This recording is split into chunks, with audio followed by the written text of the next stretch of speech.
কি আবার বিশ্বকাপ কোথায় গেছিলে? কোথায় আর যাবো, কোর্টে যেতে হচ্ছে। একটা মেয়েলি কেস। হ্যাঁ, তোমার 18 বছর বা 20 বছর বয়স নয় যে তোমার মুখে এসব কথা মানায়। তা আমি কি এখনকার কথা বলছি? কখন? 30 বছর আগের কেস এখন চাগার দিয়েছে। কি বলতে চাইছো? এটা কি হয়েছে আমাকে একটু খোলসা করে বলো তো। কেসটা কিছুই নয়, 30 বছর আগে, তখন আমার ইয়ং বয়স, আমি একটা মেয়েকে ভালোবাসতাম।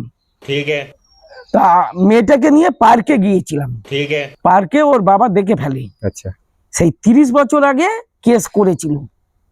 তারপর মেয়েটার অন্য জায়গায় বিয়ে হয়, আমার অন্য জায়গায় বিয়ে হয়, আমার নাতি নাতনি হয়ে গেছে। এবার এই 30 বছর পর কেসটা চাগার দিয়েছে। কোর্টে গিয়ে দেখি জানিস, যাকে ভালোবাসতাম সে তো বুড়ি হয়ে গেছে, তার মেয়ে এসছে বড়, তার কোলে একটা নাতি, বাচ্চা, তাই তো?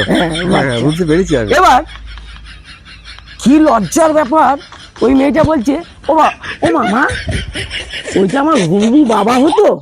আমি তো লজ্জায়, এবার ধর যতবার ডাকবে ততবার কোর্টে যেতে হবে, আর ততবার হবু বাবা হবু বাবা। আমার কি লজ্জা লাগছে, আমি না মুখ গ্রাম ভাবে ঘুরিয়ে নিয়ে পাই। যাও যাও যাও।